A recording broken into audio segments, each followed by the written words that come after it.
வணக்கம் நண்பர்களே, இந்த வீடியோவில் எதை பற்றி பார்க்க போகிறோம் அப்படின்னா, கலைஞர் மகளிர் உரிமை தொகை குறித்து ஒரு முக்கியமான அறிவிப்பானது வெளியிடப்பட்டிருக்கு. அதாவது விண்ணப்பிக்க கடைசி தேதி அறிவிப்பு.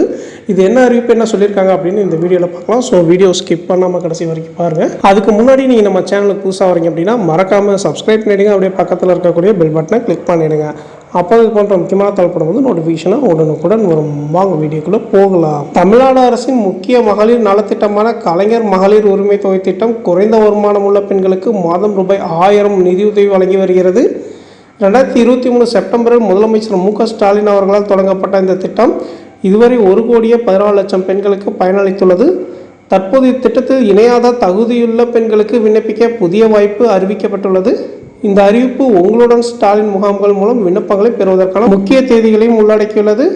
கலைஞர் மகளிர் உரிமை தொகை திட்டம் பொருளாதாரத்தில் பின்தங்கிய பெண்களுக்கு நிதி சுதந்திரம் அளிக்கும் வகையில் வடிவமைக்கப்பட்டுள்ளது. இத்திட்டத்தின் மூலம் தகுதியுள்ள பெண்களுக்கு மாதம் ரூபாய் 1000 நேரடியாக வங்கி கணக்கில் செலுத்தப்படுகிறது. தமிழ்நாட்டில் உள்ள குறைந்த வருமானம் உள்ள குடும்பங்களைச் சேர்ந்த பெண்கள், முதியோர், மாற்றுத்திறனாளிகள் உள்ளிட்டவர்களுக்கு முன்னுரிமை வழங்கப்படுகிறது.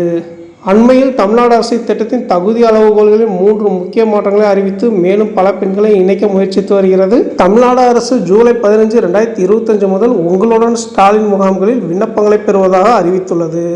இந்த முகாம்கள் அரசு சேவைகளை மக்களுக்கு நேரடியாக வழங்குவதற்காக நடத்தப்படுகின்றன.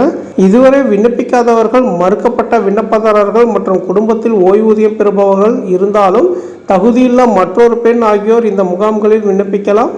விண்ணப்பங்கள் 45 நாட்களுக்குள் பரிசீலிக்கப்பட்டு தகுதியானவர்களுக்கு உதவி வழங்கப்படும். விண்ணப்பிக்க அருகிலுள்ள தாலுகா மையங்களிலோ அல்லது சேவை மையங்களிலோ ஆவணங்களை சரிபார்க்கலாம். தேவையான ஆவணங்களில் ஆதார் அட்டை, வருமானச் சான்றிதழ் மற்றும் வங்கி கணக்கு விவரங்கள் அடங்கும். ஆன்லைன் விண்ணப்ப வசதி தற்போது முழுமையாக கிடைக்கவில்லை. ஆனால் kmut.tn.gov.in இணையதளத்தில் பயனாளிகள் தங்கள் விண்ணப்ப நிலையை சரிபார்க்கலாம். தமிழ்நாடு அரசு இத்திட்டத்திற்கு விண்ணப்பிக்க கடைசி தேதி அறிவித்துள்ளது. ஜூலை 15, 2025 முதல் தொடங்கும் முகாம்களில் விண்ணப்பங்கள் பெறப்படும். மேலும் இந்த வாய்ப்பு மிக முக்கியமானதாக கருதப்படுகிறது. முதலமைச்சர் மு க ஸ்டாலின் அவர்கள் இத்திட்டத்தின் மூலம் மேலும் பல பெண்களை பயனடைய செய்ய அரசு உறுதி பூண்டுள்ளதாக தெரிவித்துள்ளார். கோயம்புத்தூர் உள்ளிட்ட மாவட்டங்களில் 120 முகாம்கள் நடத்தப்பட உள்ளன. இதில் பயனாளிகள் நேரடியாக விண்ணப்பிக்கலாம்.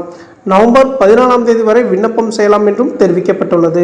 விண்ணப்பிக்கும் முன் தகுதி மற்றும் ஆவணங்களை உறுதி செய்ய வேண்டும். சில இடங்களில் தொழில்நுட்ப கோளாறுகள் அல்லது ஆவணப்பிழைகள் காரணமாக விண்ணப்பங்கள் நிராகரிக்கப்படலாம். எனவே உள்ளூர் முகாம்களில் அதிகாரிகளிடம் ஆலோசனை பெறுவது நல்லது. மேலும் வீடு தேடி விண்ணப்பங்கள் வழங்கப்படவில்லை என்றால் அருகிலுள்ள முகாம்களை அணுகவும். இத்திட்டம் தமிழ்நாட்டில் பெண்களின் பொருளாதார மேம்பாட்டத்திற்கு முக்கிய பங்காற்றி வருகிறது. உரிய நேரத்தில் விண்ணப்பித்து இந்த வாய்ப்பை பயன்படுத்திக் கொள்ளுங்கள்.